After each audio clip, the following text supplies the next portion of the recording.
علیکم ورحمۃ اللہ وبرکاتہ۔ سامعین و ناظرین، 15 رمضان المبارک سن 3 ہجری کو حضرت سیدنا حسن بن علی رضی اللہ تعالی عنہ کی یوم ولادت ہے۔ سیدنا حسن رضی اللہ تعالی عنہ 15 رمضان المبارک سن 3 ہجری کو مدینہ طیبہ میں پیدا ہوئے۔ سیدنا حسن رضی اللہ تعالی عنہ سے بڑھ کر حضور علیہ السلام کے کوئی مشابہ نہیں تھا۔ حضور علیہ السلام کے ہم شکل اور حضور علیہ السلام کے سب سے قریب ترین جو مشابہ تھے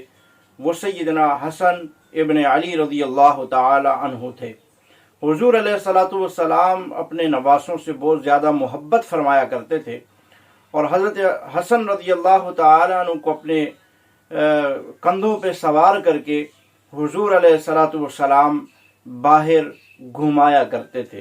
اور بہت زیادہ پیار کیا کرتے، ان کو چومتے، پیار کرتے، یہاں تک کہ ان کو سونگا کرتے تھے۔ اور حضرت حسن رضی اللہ تعالی عنہ سے محبت اور پیار کا ایک انداز یہ تھا کہ حضور علیہ السلام نے بچپن میں جب حضرت حسن چھوٹے سے معصوم بچے تھے تو حضور علیہ السلام کے پاس آ کر بیٹھ کے حضور علیہ السلام خطبہ ارشاد فرما رہے تھے۔ سارے کے سارے صحابہ اکرام وہاں پہ موجود تھے۔ حضور علیہ السلام نے اپنے اس بچے کو، اپنے اس نواسے حضرت حسن بن علی رضی اللہ تعالی عنہ کو پوری امت کا سردار قرار دیا اور فرمایا ھذا ابنی سید لعل اللہ ان یصلح بی بین فئتین عظیمتین من المسلمین،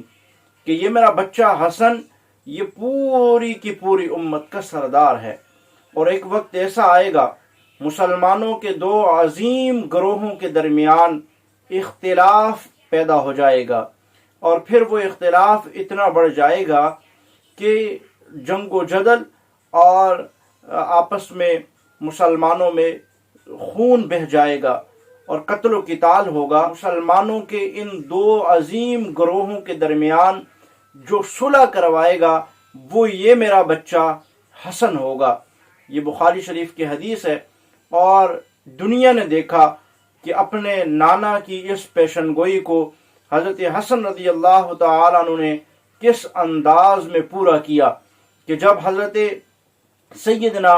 علی المرتضی شیر خدا رضی اللہ تعالی عنہ اور کاتب وحی سیدنا امیر معاویہ رضی اللہ تعالی عنہ کے درمیان ایک اختلاف چل پڑا، اور اجتہاد کی بنیاد پر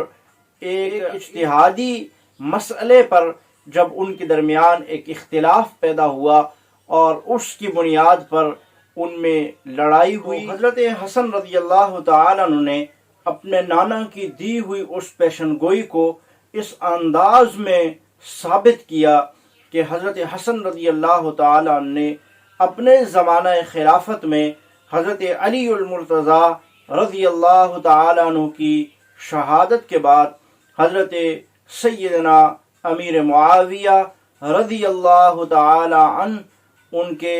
ان کے ہاتھ پر بیعت بھی کی، ان کو خلافت بھی سپرد کی، اور مسلمانوں کے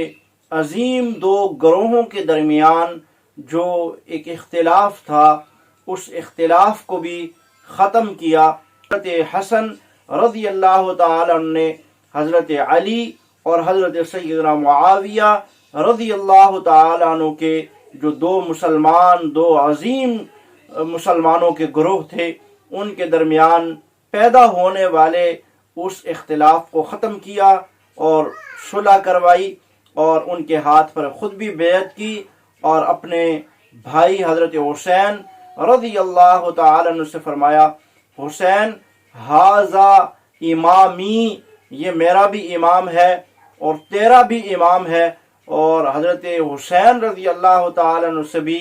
بیعت کروائی سیدنا امیر معاویہ رضی اللہ تعالی عنہ کی۔ اس انداز میں اس لڑائی، اس نزاع اور اس اختلاف کو حضرت سیدنا حسن رضی اللہ تعالی عنہ نے ختم کروایا، جس کی پیشن گوئی حضور علیہ السلام اس وقت دے چکے تھے جب حضرت سیدنا حسن معصوم سے بچے تھے۔ حضرت حسن کی زندگی بہترین زندگی ہے، مسلمانوں کے لیے رول ماڈل اور نمونہ ہے۔ عابد، زاہد، متقی اور پرہیزگار تھے، سینکڑوں لوگوں کی کفالت کیا کرتے تھے، اور جب وہ فوت ہوئے تو پتہ چلا کہ کئی 100 خاندانوں کی کفالت وہ کر رہے تھے۔ بوڑھیاں اور بیوائیں وہ رونے لگی کہ آج ہمارے سروں سے سایہ اٹھ گیا ہے، یتیم بچے بلبلا اٹھے کہ آج ہمارے سروں سے سیدنا حسن رضی اللہ تعالیٰ عنہ کا سایہ اٹھ چکا ہے۔ تو عابد، زاہد، متقی، پرہیزگار، اللہ سے ڈرنے والے، اللہ کا خوف دل میں بسائے ہوئے، لوگوں کی خدمت کرنے والے سیدنا حسن رضی اللہ تعالیٰ عنہ کی زندگی امت کے نوجوانوں، بوڑھوں اور تمام لوگوں کے لیے مشعل راہ ہے۔ اللہ تعالی ہمیں نواسۂ رسول سیدنا حسن بن علی رضی اللہ تعالیٰ عنہ کی سیرت، کردار اور ان کی زندگی پر عمل پیرا ہونے کی توفیق عطا فرمائے۔ السلام